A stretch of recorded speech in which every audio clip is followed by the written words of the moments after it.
Hello aspirants, good morning and welcome to lecture number 4 of prelims revision series जहां पे हमारा आज का टॉपिक है इन्फ्लेशन। ओके, तो हम इससे रिलेटेड सारी चीजें देखेंगे, बेसिक समझेंगे यहाँ पर, ताकि आप जब करंट अफेयर के वीडियोस देखें तो आप उसमें एक बेटर रिलेट कर पाएं चीजों को, जो भी डेवलपमेंट्स इसमें होते हैं। Okay, because when it comes to economy, environment and science tag, तो जब तक स्टैटिक अच्छे से क्लियर नहीं होगा तब तक करंट को समझना थोड़ा मुश्किल होगा। एंड करंट अफेयर से ही क्वेश्चंस मिलते हैं आपको इनमें। ओके, चलिए इन्फ्लेशन के बारे में जानते हैं। अगर सिंपल टर्म्स में डिफाइन करें कि इन्फ्लेशन क्या है, तो you can say that it is general, इसको कम करते हैं थोड़ा, it is general rise in price level. ठीक, सिंपल, सिंपली वन वर्ड में बताएं तो चीजों का महंगा हो जाना। क्लियर? नाउ सी, इन्फ्लेशन अलग अलग रेंज में अलग अलग नाम से जाना जाता है। जैसे फॉर एग्जांपल 2 to 4% के बीच है, या फिर अप टू 10%। ओके, या 10 to 50%, या फिर बियॉन्ड 50% चला जाता है, वो इवन मिलियंस तक चला जाता है। ठीक है, अभी we will see the example as well. तो सी, जब ये 2 to 4% के बीच होता है तब it is known as creeping inflation.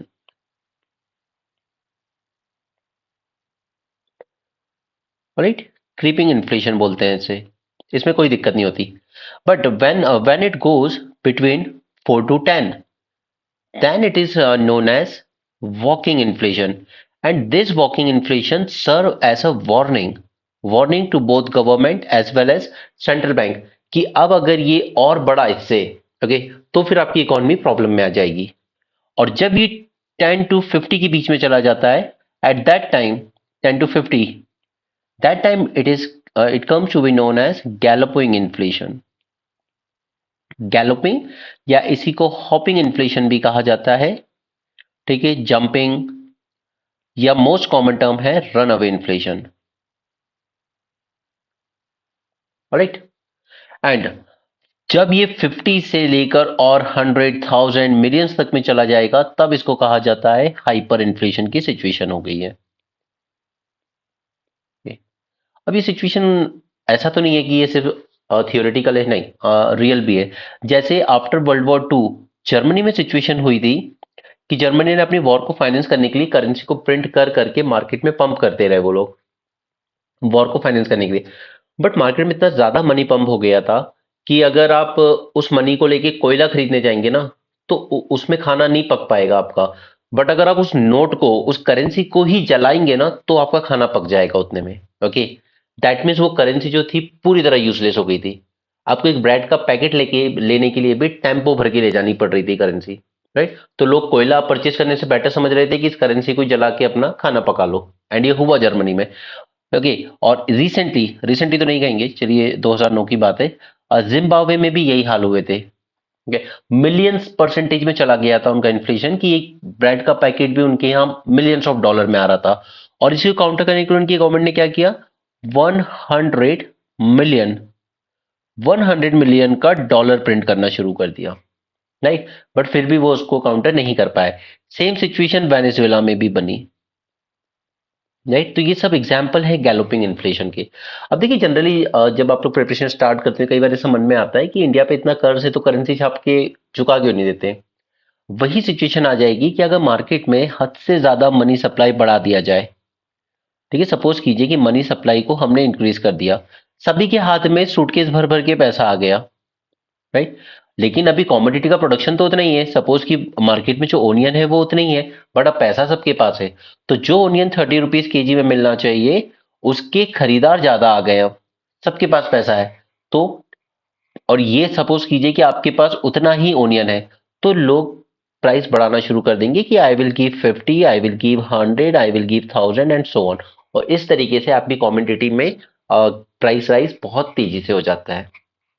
Okay, इसलिए हमें इकोनॉमी में मनी सप्लाई को करना पड़ता है रेगुलेट। राइट, कि हमें कितना मनी सप्लाई रखना है ताकि हमारा जो इन्फ्लेशन है वो एटलीस्ट इस रेंज में तो रहे। ये जो क्रीपिंग इन्फ्लेशन है ना हमारा 2 to 4, इस रेंज में रहे, इससे ऊपर ना जाए। अभी हम इन्फ्लेशन टारगेटिंग की बात करेंगे। आरबीआई 2 to 6 के बैंड में रखता है, वो अपनी जगह आएगा। ठीक है, तो मनी सप्लाई को रेगुलेट करने के लिए आरबीआई क्या करता है, वो हर 2 महीने में बाई मंथली उसकी मॉनेटरी पॉलिसी कमेटी की मीटिंग होती है, और यहां पे वो डिसाइड करता है कि उसको रेपो रेट क्या रखना है। ये रेपो रेट वगैरह ये सब हम बैंकिंग वाले रिवीजन लेक्चर में समझेंगे, बट अभी के लिए याद रख लीजिए कि रेपो रेट को वो इंक्रीज करता है ताकि नीचे मार्केट में जो मनी सप्लाई है उसको रिड्यूस किया जा सके। और ये रेपो रेट किस सिचुएशन में बढ़ाएगा, मनी सप्लाई कब उसको रिड्यूस करना होगा, जब इकोनॉमी में इन्फ्लेशन बढ़ रहा होगा। ठीक है, इन्फ्लेशन बढ़ रहा है, ठीक है, ये डेंजर मार्क में जाएगा, तो उसके लिए आरबीआई क्या करेगा, इसको काउंटर करने के लिए कि मैं रेपो रेट बढ़ा रहा हूं ताकि मनी सप्लाई कम हो जाए और कॉमोडिटी के जो प्राइसेस जो बढ़ रहे हैं, ठीक है, ये कॉमोडिटी के प्राइस थोड़ा ईज होना शुरू हो जाए। क्लियर है? तो यहां पे हमने सिर्फ अभी बेसिक्स की बात की है, अभी काफी कुछ जानना है इसमें। चलिए, अब हम जानते हैं दो टर्म्स के बारे में। पहला एक होता है हमारा cost push inflation, okay, and दूसरा होता है हमारा डिमांड पुल इन्फ्लेशन,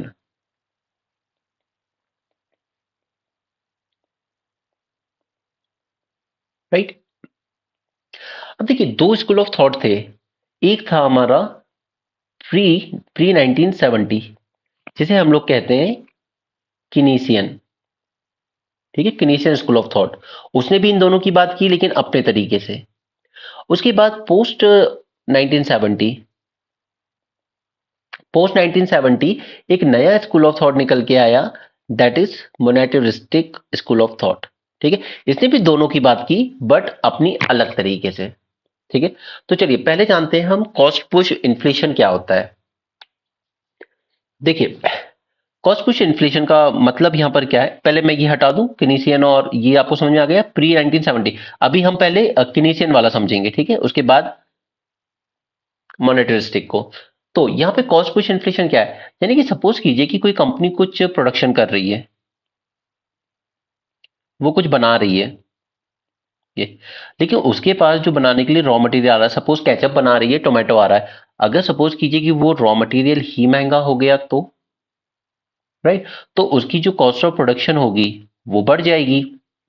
या सपोज कीजिए कि गवर्नमेंट ने एमएसपी बढ़ा दी वीट पे, अब उसके चक्कर में जो वीट ब्रेड बनने वाली मिल में आ रहा है वो वीट ही महंगा हो गया, ठीक है, तो उसकी ब्रेड की कॉस्ट क्या हो जाएगी, बढ़ जाएगी, राइट। तो जो कॉस्ट ऑफ प्रोडक्शन बढ़ी, उस वजह से जो प्राइसेस थे ब्रेड के, वो प्राइसेस हो गए आपके थोड़े से इंक्रीज, राइट। नाउ उसी तरीके से डिमांड पुश पुल को समझिए अब, कि यहां पर सपोज कीजिए कि दो ही ब्रेड के पैकेट थे, ठीक है, दो पैकेट, लेकिन तीन खरीदार थे यहाँ पे, पर्सन 1, पर्सन 2, पर्सन 3, ठीक है, लेकिन पैकेट दो ही है। तो अब क्या करेंगे वो, कि 20 रुपीज का पैकेट है, ओके, आई विल गिव 25, समन से आई विल गिव 30, ठीक है, इस तरीके से, यानी कि पुल लग रहा है, ठीक है, एक खींच रहा है कोई प्राइसेस को। डिमांड ज्यादा हो गई है लेकिन प्रोडक्शन उतना ही हो रहा है दो ही पैकेट का, तो इस वजह से ये बनता है हमारा डिमांड पुल। ठीक है, तो इसका मेन रीजन क्या होता है कि लोगों के हाथ में मनी है, ठीक है, सफिशिएंट पैसा है लोगों के हाथ में, तो बेटर हमारे पास क्या जरिया होगा, फिर कि हम लोग इसमें सिर्फ जो मार्केट से डिमांड ज्यादा आ रही है तो हमें सप्लाई बढ़ानी पड़ेगी, यानी कि आपको और इन्वेस्ट करना होगा, प्रोडक्शन और बढ़ाना होगा, तब जाकर ये ईज हो पाएगा। क्लियर? नाउ, तो ये दो बातें समझ में आ गई। कॉस्ट कॉस्ट की वजह से इन्फ्लेशन बढ़ सकता है क्योंकि इनपुट कॉस्ट ही बढ़ गई है, चीजें महंगी हो गई हैं, तो फिर क्या कर सकते हैं, ठीक है। और दूसरा डिमांड बढ़ने की वजह से, कि लोगों के हाथ में, लोगों की तरफ से डिमांड ज्यादा आ रही है इसलिए प्राइसेस बढ़ रहे हैं, ठीक है। ये किनीशियन स्कूल ऑफ थॉट था। मोनेटरिस्टिक स्कूल ऑफ थॉट जो आया ना, उसने बस एक सिंगल पॉइंट कहा कि देखिए ये जो दोनों है ना, ये इंडिपेंडेंट नहीं है एक दूसरे से, okay, they are not independent, दोनों सस्टेन नहीं कर सकते एक दूसरे के बिना। सो उसका इन शॉर्ट बस ये कहना था कि ऑल दिस, ये दोनों तरह के जो इन्फ्लेशन बढ़ रहे हैं ना, this all is because of money supply, okay. इसलिए स्कूल का नाम हमने क्या बोला है, मोनेटरिस्टिक, ठीक है। सिर्फ मनी सप्लाई बढ़ गया है इसलिए हो रहा है। अब यहां पे ये जो हाई प्राइसेस है, क्या ये सस्टेन कर पाएंगे, ये सस्टेन तभी कर पाएंगे only only if they have ability to pay, ability to pay. अब सपोज इस वाले में समझिए जरा कि चलिए यहां पर एबिलिटी नहीं है उन लोगों की, ठीक है, उनमें से कोई भी 20 रुपए से ज्यादा पे ही नहीं कर सकता, तो क्या प्राइसेस बढ़ेंगे? नहीं बढ़ेंगे। और अगर कभी बढ़ भी गए थे लेकिन अब उनके हाथ में मनी सप्लाई कम हो गया है, ठीक है, उन सबके पास 20-20 रुपए ही है, ठीक है, तो प्राइसेस बढ़ने का सवाल ही नहीं उठता, राइट। सो मोनेटरिस्टिक स्कूल का थॉट, स्कूल ऑफ थॉट यही कहता था कि ये सब मनी सप्लाई की वजह से हो रहा है, यानी कि आपने जो लोगों की परचेजिंग पावर थी वो इंक्रीज हो गई थी, इसलिए ये इन्फ्लेशन आया है। तो वो इन दोनों cost push and demand pull को सेपरेट नहीं मानते, उनका सिंपल सा पॉइंट है कि all this is because of money supply. Okay, आप मनी सप्लाई को कंट्रोल कर लीजिए, आपका इन्फ्लेशन ईज हो जाएगा, और यही आजकल सभी इकोनॉमी करती हैं through inflation targeting, right. Okay, अगर ये समझ में आ गया तो अब हम लोग आते हैं डब्ल्यूपीआई और सीपीआई पे, ठीक है। अच्छा, इसके पीछे एक और देख लेते हैं हम लोग, पीपीआई।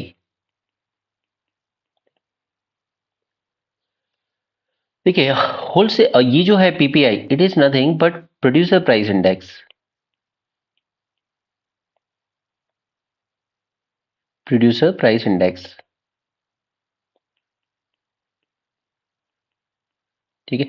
यानी कि फैक्ट्री में जब बना, उसका पूरा जो इनपुट कॉस्ट आई, लेबर कॉस्ट आई, उसके बाद उसमें जो थोड़ा बहुत प्रॉफिट उसको अपना रखना है, वो जो कॉस्ट निकल के आएगी ना फर्स्ट, जस्ट फैक्ट्री के पास ही, फैक्ट्री में बनते ही वो निकल के आती है प्रोड्यूसर प्राइस इंडेक्स। तो वो प्रोड्यूसर के थ्रू पता लगाया जाता है कि आपकी तरफ से इस प्रोडक्ट की प्राइस कितनी हो रही है after adding all your expenses, labour cost, आपका प्रॉफिट, ये सब, ठीक है। तो ये प्रोड्यूसर प्राइस। उसके बाद यहां से प्रोडक्ट कहां जाएगा? होलसेल के लिए। तो वहां पे होलसेलर अपना प्रॉफिट मार्जिन जोड़ेगा और वो एक कुछ प्राइस सेट करेगा, okay, that is called as wholesale price index. अभी इन सबको हम डिटेल में देखेंगे, होलसेल प्राइस इंडेक्स। उसी तरीके से फिर रिटेलर के पास जाएगा, ठीक है, रिटेलर अपना कुछ प्राइस वगैरह तय करेगा और कंज्यूमर को बेचेगा, तो कंज्यूमर फाइनली किस उसमें खरीदेगा? रिटेलर से, उसे कहेंगे हम कंज्यूमर प्राइस इंडेक्स, ओके।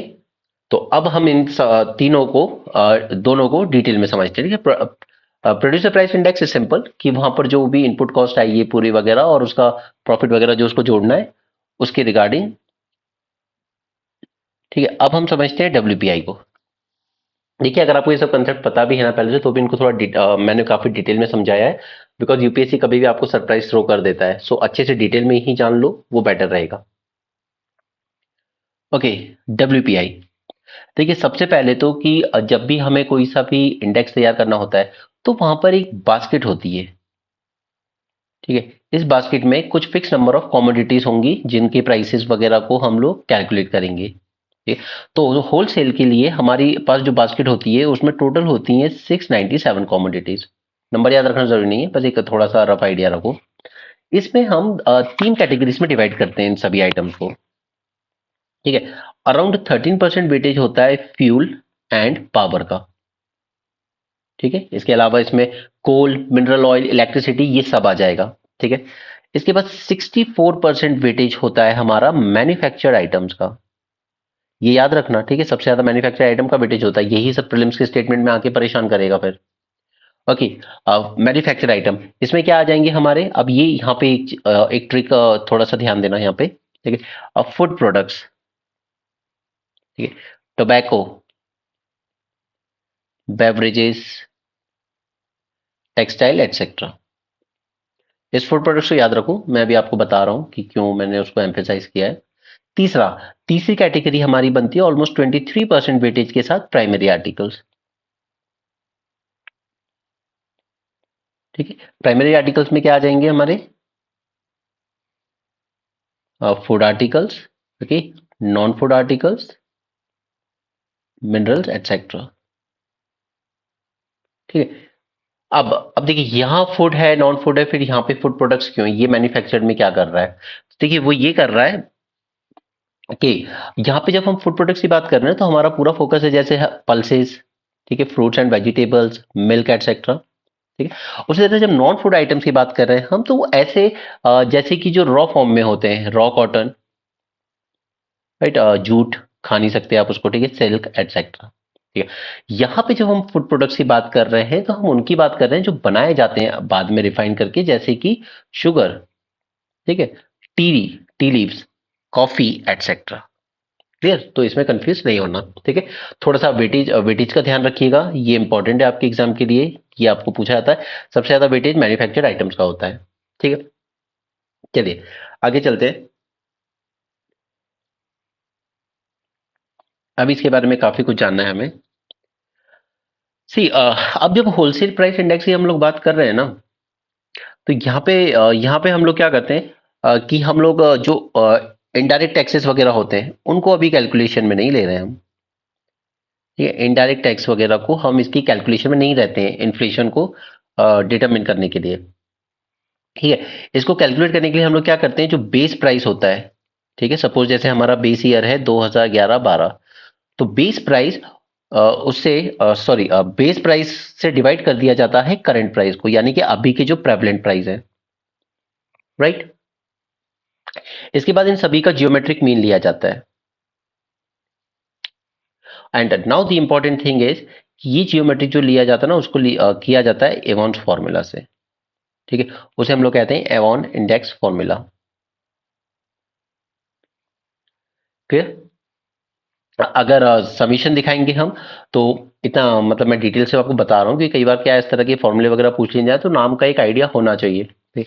जैसे जो भी आइटम होगा इनटू उसका जो वेटेज होगा, हर आइटम को एक वेटेज असाइन किया जाता है इसमें, ठीक है, divided by again by weightage of that item. ये फॉर्मूला बनता है and this is known as Laspeyres index formula, ठीक है। इस तरीके से हमारा फाइनली पूरा WPI निकल के सामने आता है। क्लियर है यहां तक? नाउ नेक्स्ट नेक्स्ट हम लोग चलते हैं CPI पे, ठीक है। ये ज्यादा इंपॉर्टेंट है क्योंकि इसी को टारगेट करता है हमारा RBI अपनी मॉनेटरी पॉलिसी वगैरह फिक्स करने में। CPI,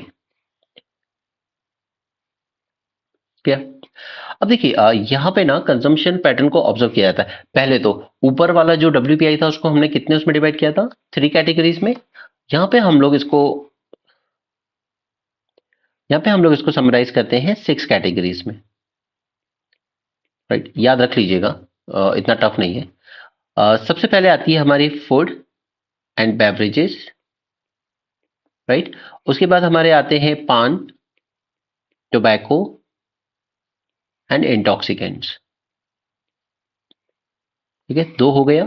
third category is housing, fourth is fuel and light. इसके बाद नेक्स्ट बनती है हमारी clothing and footwear,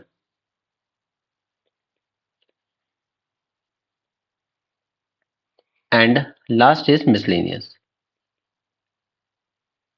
now what you need to remember is that, देखिए इन दोनों का हम लोग लेते हैं कि आपने लास्ट 7 डेज में इनका कितना कंजम्पशन किया है वो पूछा जाता है आपसे, ठीक है। फूड बेवरेजेस पान टोबैको कि आपने पिछले 7 दिन में क्या खाया है, कितना खाया है, ठीक है। उसी तरह हाउसिंग एंड लाइट, अब जैसे इलेक्ट्रिसिटी बिल है आपका वो मंथली आता है, ठीक है। तो उसी तरीके से मंथली आप रेंट पे करते हो तो आपने इसका जो मंथली कंजम्पशन है वो पूछा जाता है आपसे। अब क्लोथिंग फुटवेयर हो सकता है मेजोरिटी पॉपुलेशन साल में 1-2 बार ही खरीदती हो, तो आपका क्लोथिंग एंड फुटवेयर ये वाला आपसे डेटा ईयरली लिया जाता है। क्लियर है यहाँ से? और ये देखिए अब इसमें मिक्स टाइप का पूछा है ना, कहीं पे 7 डेज, कहीं पे 1 मंथ, कहीं पे ईयरली, इसलिए इसको हम लोग कहते हैं modified mixed reference period. Clear?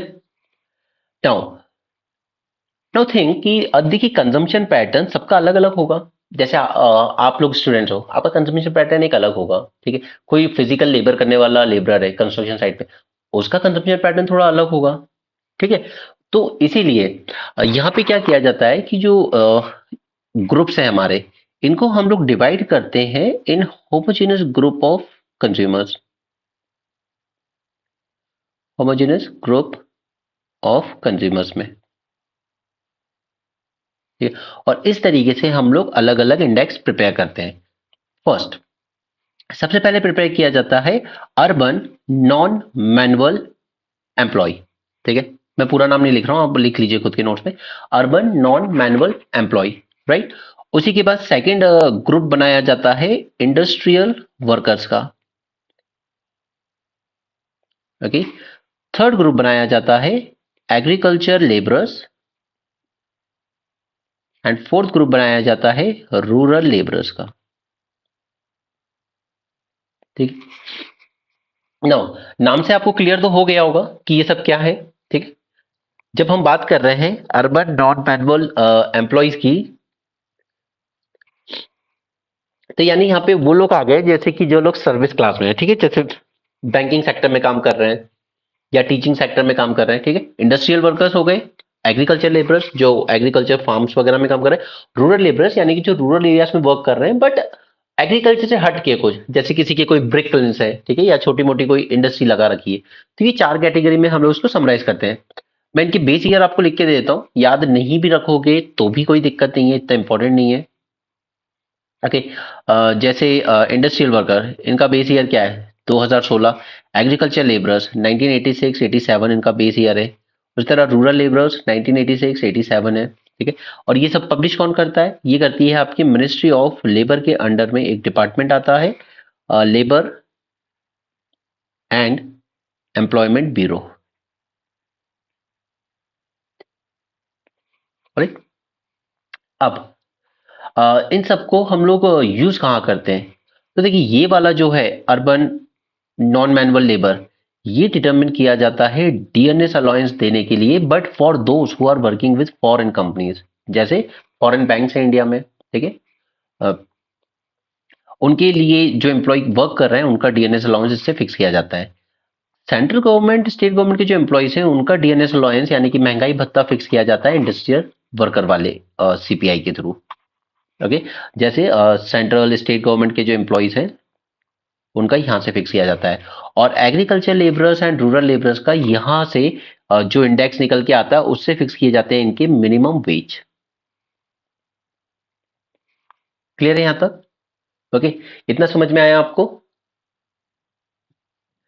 तो चलिए अब आप लोग चलते हैं 2001 में। 2001 में ऐसा क्या हुआ, देखिए 2001 में एक नेशनल स्टैटिस्टिकल कमिटी, इसके चेयरमैन थे उस टाइम पर सी रंगाराजन। ये वही है जो बाद में आरबीआई के चेयरमैन भी बनाया, आरबीआई के गवर्नर बनेंगे। ठीक है। इन्होंने कहा कि ये जो अलग अलग इंडेक्स हम यूज करते हैं ना, CPI urban non manual labour, CPI industrial worker, CPI agriculture labour and CPI rural labour, ये जो हम लोग अलग अलग यूज कर रहे हैं ये हमें सिर्फ एक पार्शियल पिक्चर देते हैं, ये कंप्लीट पिक्चर नहीं दे रहे हैं हमें। तो इस कंपाइलेशन से बात नहीं बनेगी, हमें एक कंप्लीट पिक्चर चाहिए। तो इसके लिए इन्होंने रेकमेंड किया कि एक तो पहले तो ये जो ये वाला है फर्स्ट वाला अर्बन नॉन मैनुअल लेबर, इसको डिसकंटिन्यू कर दो। ठीक है। तो 2010 से इसको डिसकंटिन्यू कर दिया गया। ठीक है, पहली बात। दूसरा दूसरा इन्होंने कहा कि काम कीजिए और तीन तीन नए इंडेक्स बनाइए, सीपीआई फॉर रूरल एरियाज एक, CPI for urban areas and CPI for combined दोनों का। ठीक है, पूरे नेशनल लेवल पर। और ये सब तीनों बनाना शुरू किया गया 2012 से। क्लियर है? तो ये वाला जो है ये सबसे इंपॉर्टेंट है क्योंकि आरबीआई इसको यूज करता है। ठीक है। बाकी ये सब एज इट इज चल रहे हैं, ये इंडस्ट्रियल वर्कर वाला सिर्फ इसको डिसकंटिन्यू किया है हमने 2010 से। इंडस्ट्रियल वर्कर वाला ये आपकी जो सेंट्रल एम्प्लॉय गवर्नमेंट के जितने भी जॉब करते हैं ना उनका डीएनएस अलाउंस यानी महंगाई भत्ता इसी से फिक्स होता है। ठीक है। एग्रीकल्चर लेबरर्स रूरल लेबरर्स के मिनिमम वेज इन दो इंडेक्स से होते हैं। क्लियर, यहां तक समझ में आ गया? तो चलिए अब हम लोग देख लेते हैं फ्लिप कर्व। फ्लिप कर्व क्या होता है? ये फिलिप्स कर्व। आई होप आपको चीजें समझ में आ रही हो, अगर ना आ रही हो तो भी आप फ्रैंकली बता सकते हो, नॉट एन प्रॉब्लम।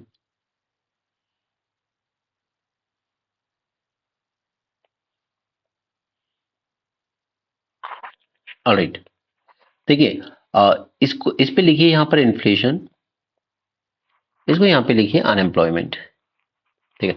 अब इनका ये कहना है कि इन दोनों का जो रिलेशन है ना वो कुछ इस तरीके से चलता है, यानी कि अगर इकोनॉमी में इन्फ्लेशन बढ़ता है, ठीक है, इन्फ्लेशन अगर सपोज टॉप पे, तो अब जरा लाइन ड्रॉ करेंगे हम तो वो यहां जाएगी। तो उसका ये कहना है कि ऐसे में अनएम्प्लॉयमेंट बहुत कम होता है, यानी कि वो ये कह रहा है इनडायरेक्टली कि inflation is inversely proportional to unemployment. इसके पीछे इनका लॉजिक क्या है?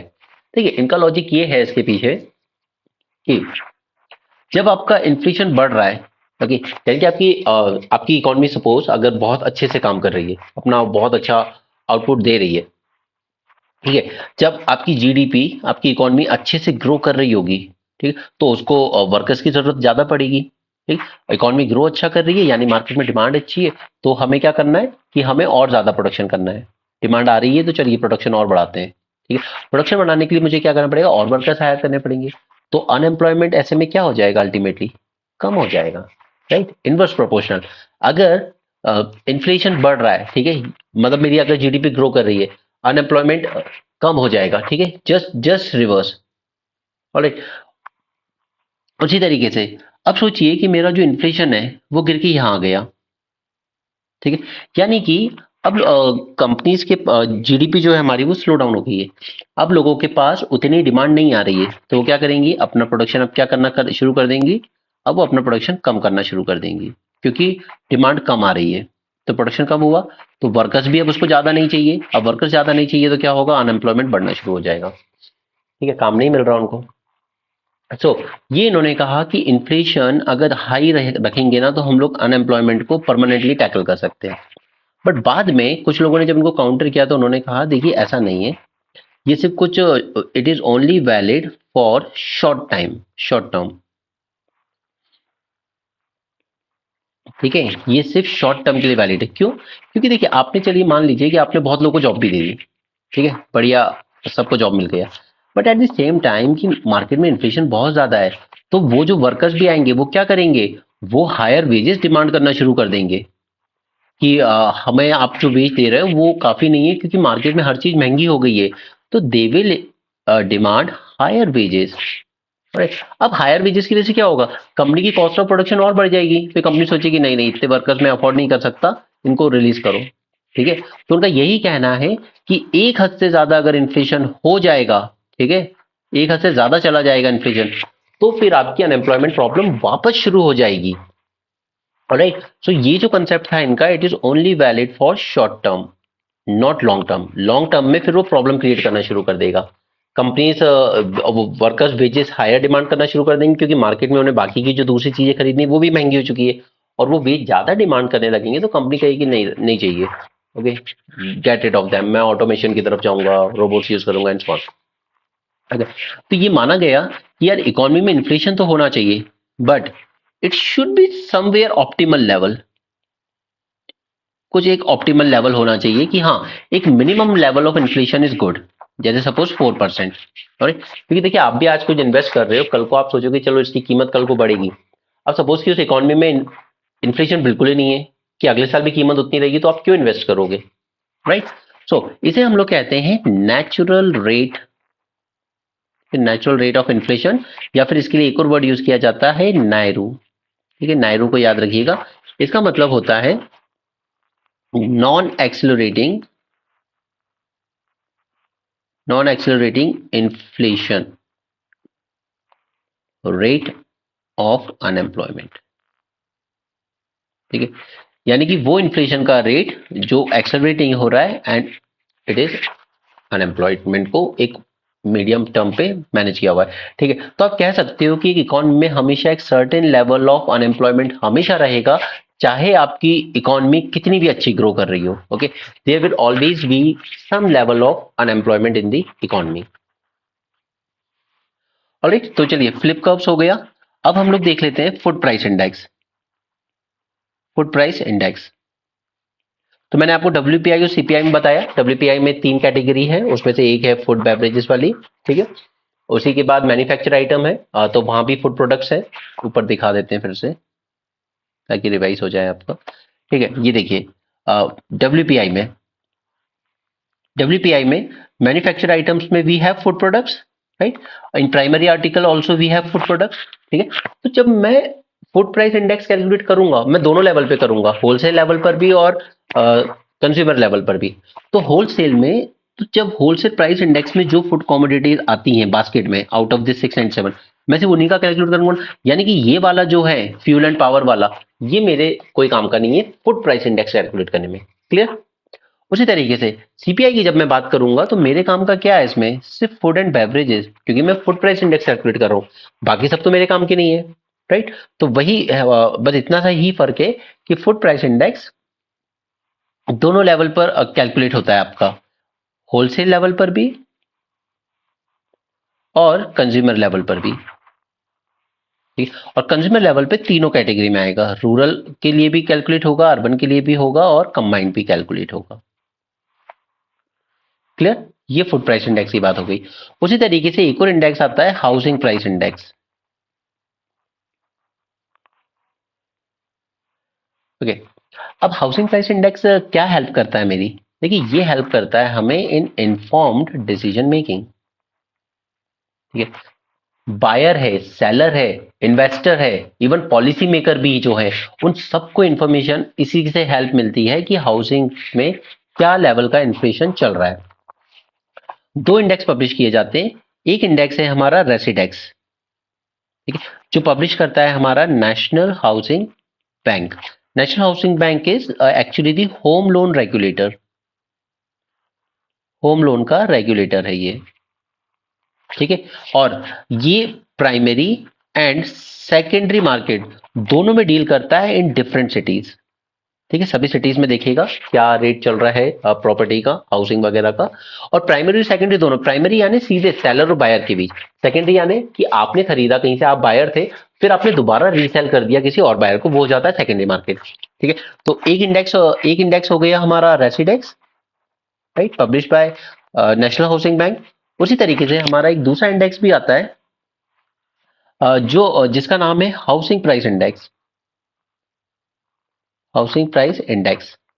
और ये पब्लिश करता है हमारा आरबीआई, वही सेंट्रल बैंक। ठीक है? और दोनों ही इंडेक्स 2007 से लॉन्च किए गए। क्लियर? 2007 से लॉन्च किए गए। क्लियर? अब बस फर्क इतना है कि ये सिर्फ मेजर सिटीज को कंसिडर करता है, जो बड़ी बड़ी सिटीज है दिल्ली मुंबई, जबकि वो अलग अलग कई छोटी सिटीज को भी कंसिडर करता है। और ये सिर्फ प्राइमरी मार्केट में जो रेट चल रहे थे ना उसके साथ डील करता है, यानी सिर्फ बायर और सेलर, कोई सेकंड हैंड सेल या बाद में जो बायर खरीद के किसी और को बेचे वो सब काउंट नहीं करता आरबीआई। क्लियर? तो हाउसिंग प्राइस इंडेक्स हो गया। अब हम लोग चलते हैं उसी तरीके से एक और आता है service price index, service price index. ठीक। अब देखिए, हमें पता है कि हमारा जो सर्विस सेक्टर है वो कंट्रीब्यूट करता है अराउंड 53.74% इन जीडीपी। ठीक है? हमारा सर्विस सेक्टर काम करता है और ये 8 सेक्टर्स के लिए बनाया जाता है, जैसे रेलवेज हो गया, राइट, एयरवेज हो गया, पोर्ट हो गया, उसी तरीके से postal service, banking service, then इसके अलावा इंश्योरेंस सर्विस होती है। ठीक है? उसी तरीके से टेलीकॉम सर्विस एंड सिक्योरिटीज, ये हमारी जो शेयर मार्केट वगैरह, ठीक है, सिक्योरिटीज का, उसके लिए बनाया जाता है। क्लियर? सर्विस इंडेक्स की बात हो गई। अब हम लोग आ जाते हैं इन्फ्लेशन टारगेटिंग पे, जो मैंने आपको शुरू में समझाई थी। देखिए, क्या हुआ था कि 2013 तक, तो 2013 तक हमारे यहाँ क्या हो रहा था, इकोनॉमी भी हमारी अच्छी ग्रो कर रही थी, but at the same time हमारा इन्फ्लेशन भी बहुत ज्यादा ग्रो कर रहा था, ऑलमोस्ट डबल डिजिट में जा चुका था। अब इन्फ्लेशन से लॉस क्या होता है? देखिए, सपोज कीजिए कि आपने फिक्स डिपॉजिट किया, कुछ पैसा अपने बैंक अकाउंट में डिपॉजिट कर दिया सपोज, या फिक्स डिपॉजिट कर दिया, चलो आपने 100 रुपए डिपॉजिट किया, उस पर आपको इंटरेस्ट मिल रहा है 8%, यानी साल के एंड में आपको 108 रुपए मिल जाएंगे। ठीक है? हाइपोथेटिकल सिचुएशन में। बट सपोज कीजिए कि उस साल इकोनॉमी में इन्फ्लेशन रहा 11%, राइट?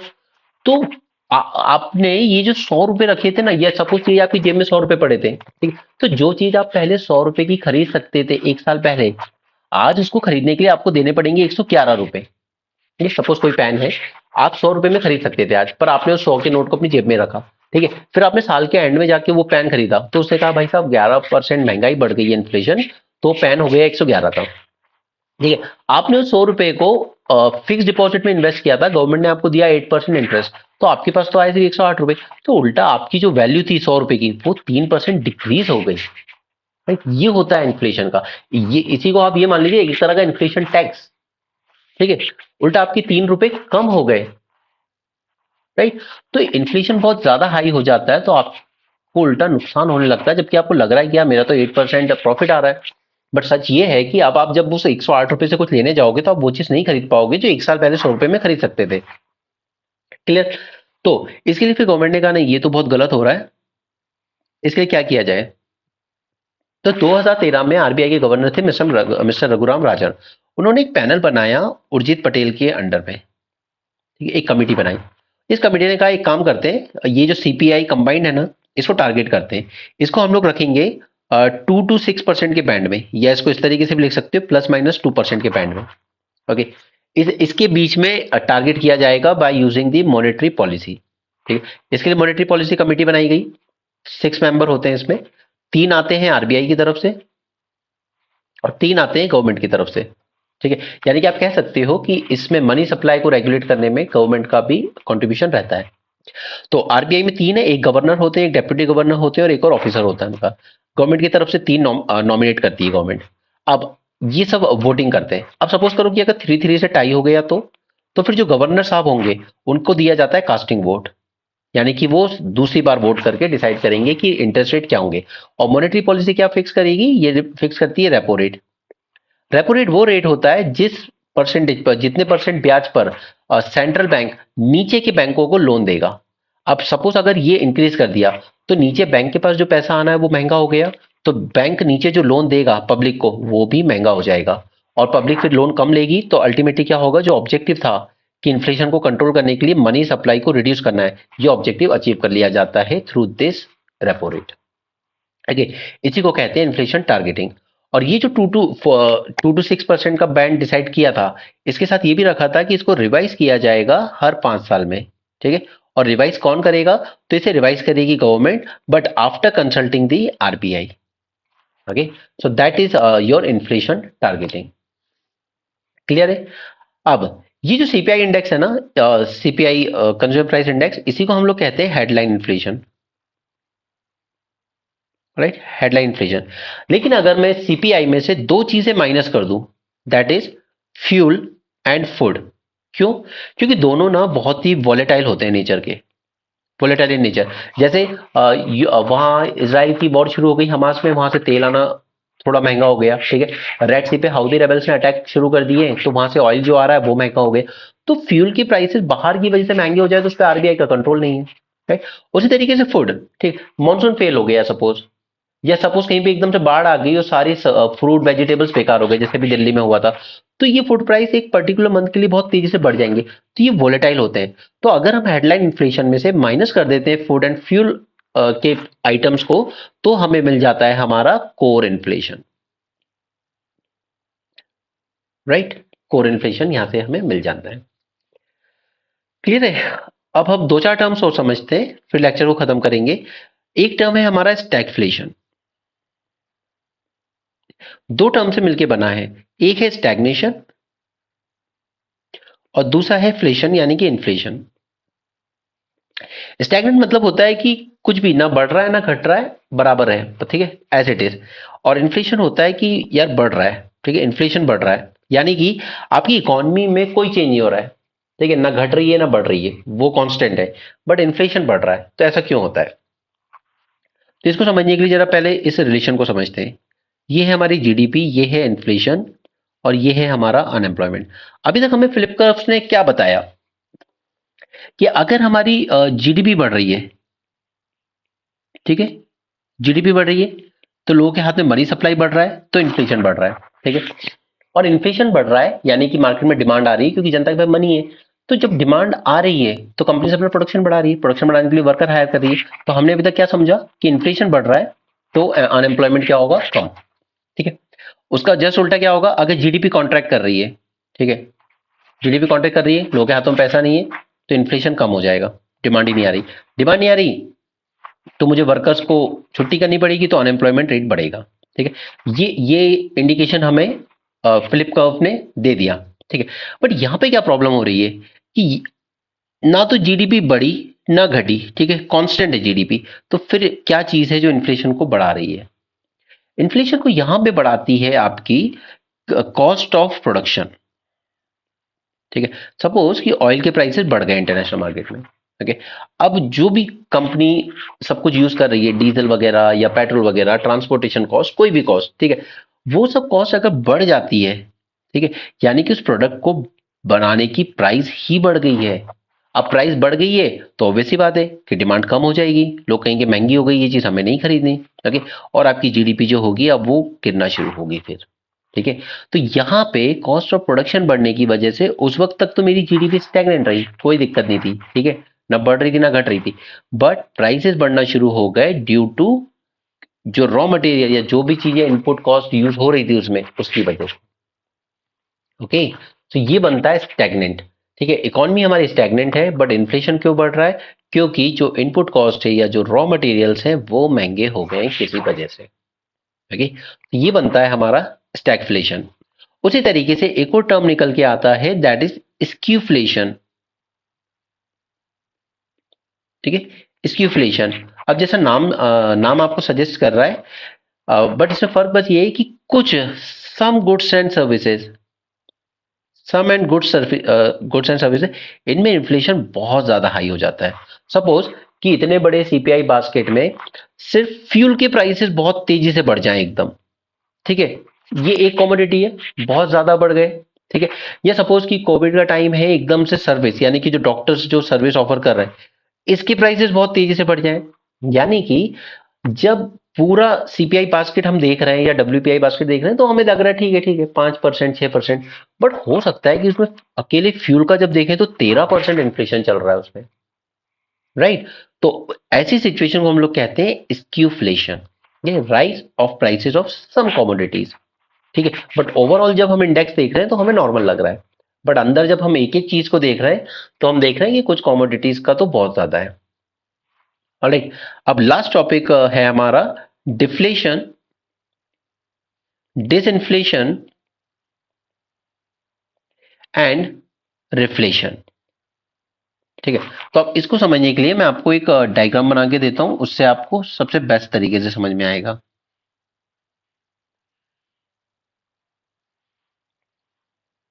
आई होप आपको ये लेक्चर समझ में आ रहा हो यार, क्योंकि फर्स्ट जीडीपी वाला लेक्चर एक थोड़ा कॉम्प्लिकेटेड था, एक ये थोड़ा सा टर्मिनोलॉजी बेस्ड है बस।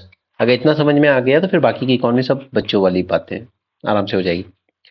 सपोज यहाँ पे इन्फ्लेशन बढ़ा, ठीक है, फिर बढ़ा, फिर बढ़ा, फिर इस तरीके से गया, okay, then it went like this, then it went like this, and then again ये बढ़ा, ठीक है। नाउ अब यहां से लेके यहां तक सब मेरा इन्फ्लेशन बढ़ रहा है, ठीक है, यानी कि जो पिछले साल के कंपैरिजन में मेरा इन्फ्लेशन बढ़ रहा है, ठीक है, कांस्टेंट बढ़ा। तो यहां से यहां तक की पूरी सिचुएशन को मैं कहूंगा इन्फ्लेशन, ठीक है। क्यों? क्योंकि पिछले मंथ के लेवल पे मेरे प्राइसेस बढ़े हैं, क्लियर। नाउ अब अब देखिए कि यहां तक आते आते मेरे प्राइसेस अब भी बढ़ रहे हैं, राइट, बढ़ रहे हैं ऑफ कोर्स, बट जिस तेजी से पहले बढ़े थे उस तेजी से नहीं बढ़ रहे हैं। जैसे अगर पहले सपोज कि यहाँ पे 10% से बढ़ रहे थे, ठीक है, यहाँ भी 10% से बढ़े, यहाँ भी 10% से बढ़े, बट यहाँ पे सपोज 4% से ही बढ़े, ठीक है, यानी कि मेरे प्राइसेस बढ़े तो हैं बट पिछले वाले की कंपैरिजन में थोड़ा स्लो बढ़े। So that situation is known as disinflation, ठीक है, यानी कि इन्फ्लेशन है अभी भी लेकिन उसकी जो स्पीड थी ना वो कम हो गई है थोड़ी, that is called as disinflation, ठीक है। अब अब मेरा पिछले मंथ का यहां पर है, ठीक है, पर अगले मंथ का नीचे चला गया इससे, ठीक है, उसके अगले मंथ का और भी नीचे चला गया। तो ये वाली जो सिचुएशन बनी ना यहां से लेके यहां तक की, ये है मेरी डिफ्लेशन, ठीक है, यानी कि डिसइंफ्लेशन, पिछले वाले में प्राइस बढ़ रहे थे बट स्लो बढ़ रहे थे compare to previous month, but अब प्राइस बढ़ने की बजाय पिछले मंथ से नीचे जा चुके हैं, राइट। इस सिचुएशन को हम लोग कहते हैं डिफ्लेशन, ओके। उसके बाद एक टर्म बचता है रिफ्लेशन। अब देखिए रिफ्लेशन ऐसा है कि कई बार जानबूझकर जब इन्फ्लेशन क्रिएट करने की कोशिश की जाए, जैसे सपोज कीजिए कि टूरिज्म इंडस्ट्री पूरी ठंडी पड़ गई है, राइट। अब गवर्नमेंट कुछ ऐसा करे कि अपने जो सेंट्रल गवर्नमेंट के एम्प्लॉयज हैं या स्टेट गवर्नमेंट के एम्प्लॉयज हैं, उनको ये कह दे कि government is giving U A trip. Okay, आपको ट्रिप दी जा रही है, सपोज कीजिए कि शिमला की, राइट, गवर्नमेंट की तरफ से फ्री है, सब कुछ जाना रहना खाना सब कुछ फ्री है। ठीक है, तो उससे क्या होगा कि टूरिज्म सेक्टर में बूस्ट आएगा, लोग वहां जाएंगे, वहां कार वगैरह हायर करेंगे, ऑलराइट, वहां के फूड वगैरह ट्राई करेंगे, वहां की इकोनॉमी को एक बूस्ट मिलेगा, राइट, गाइड हायर करेंगे। ठीक, तो होटल्स वगैरह बुक किए जाएंगे, ठीक है, हॉस्पिटैलिटी एंड ऑल। तो उससे क्या होगा, टूरिज्म सेक्टर में एक डिमांड जनरेट होगी वापस से। तो इसको कहा जाता है री इन्फ्लेशन। ठीक है, यानी कि जो मंदी आ गई थी किसी सेक्टर में, उसमें फिर से डिमांड क्रिएट करने के लिए गवर्नमेंट ने अपनी तरफ से पैसा पंप किया है। कैसे? अपने एम्प्लॉयज को अपनी तरफ से ट्रिप स्पॉन्सर करके, राइट। इस टर्म को हम लोग कहते हैं रिफ्लेशन। तो मैंने आपके साथ यहाँ पर इन्फ्लेशन से रिलेटेड जितने टर्म्स थे वो सब अच्छे से डिस्कस किए। आई होप आपको समझ में आया हो। ठीक है, आज संडे भी है तो आज हम लोग इसके मॉक क्वेश्चंस भी प्रैक्टिस कर लेंगे। कोई डाउट हो तो कमेंट सेक्शन में पूछ सकते हो। मैं ये नहीं कह रहा हूँ कि मैंने आपको सब कुछ बहुत ज्यादा डिटेल में कराया, बट मैंने इतना कराया आपको जितना कि प्रीलिम्स रिवीजन में करवाने की जरूरत है। Okay, so that's it for this session. Thanks for joining, have a great day and keep learning.